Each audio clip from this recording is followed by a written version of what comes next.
moment, je profite de cette opportunité pour remercier sincèrement ceux qui nous ont aidés pour rendre possible cet atelier. Je remercie M. Francis Zébazé, notre coopérateur technique de l'organisation Agiamono. C'est par lui que cette formation a été possible. Vraiment, cher Francis, on aura le temps de vous remercier, mais j'invite mes frères, mes confrères prêtres à vous remercier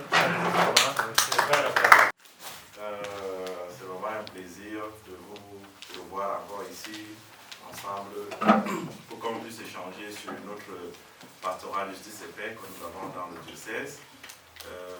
L'année passée, on avait promis de revenir sur l'écoute comme outil de travail dans les différentes interventions que nous avons dans la pastorale justice et paix dans les communautés, parce que la pandémie Covid a vraiment apporté beaucoup de sollicitations au sein des communautés et l'accompagnement mental dans toutes les actions que nous avons, que ce soit dans le volet de la réconciliation, ou bien le volet des parajuristes, ou bien le volet des blocs de paix, aussi les conflits familiaux, tous ces différents volets-là, on a besoin de revoir notre stratégie de travail.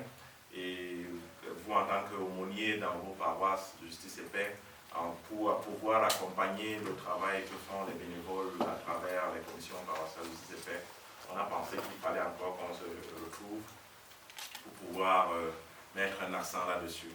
Et je suis ravi que notre père Abbé Robert et la sœur Geneviève, qui en route, ont bien accepté accompagner les travaux que nous allons accomplir ces deux derniers jours. On savait que la session de justice et paix des aumôniers est en train de se faire au centre de pastoral de Chouti. Le fait de ne pas participer, c'est qu'on avait une grande réunion à l'évêché, mais on était en communion par esprit. On a été invités, on a été associés aux travaux. Même j'ai été associé à l'invitation de ce Geneviève qui n'a pas vraiment dit non, qui a accepté volontairement. Donc, je voudrais remercier alors les organisateurs, aussi les conférenciers qui ont accepté de donner le temps à notre commission Justice et Paix, et qui a besoin aussi, cette commission, les membres de cette assemblée ont besoin de ces connaissances qui sont utiles à notre mission.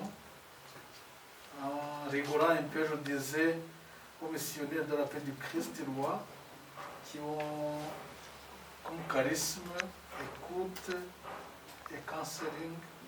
Je disais même les prêtres qui ont fait le grand séminaire ne savent pas écouter, ne savent pas faire l'écoute, ne savent pas faire le counseling.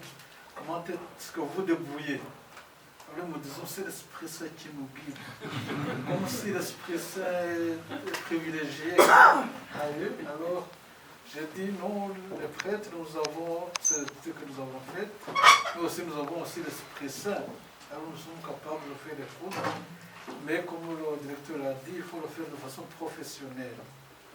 C'est ça le rôle de la session, c'est de faire les choses que nous faisions de façon rudimentaire, mais de quitter cette méthode rudimentaire, de passer à la méthode professionnelle, et comme ça, on a les produits, les fruits qui sont attendus dans les brefs délais.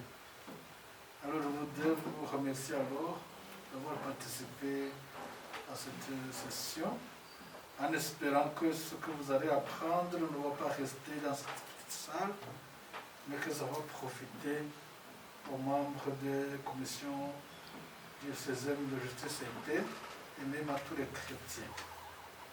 Alors je vous remercie, en espérant que dans les jours à venir, nous allons nous rencontrer dans les différentes sessions que nous aurons à faire Même aussi, je serais très intéressé aussi d'apprendre comment faire l'écoute et le counseling, parce qu'il faut toujours se former, une formation permanente des prêtres, c'est nécessaire, et vu que c'est un prêtre, non. Je vous remercie.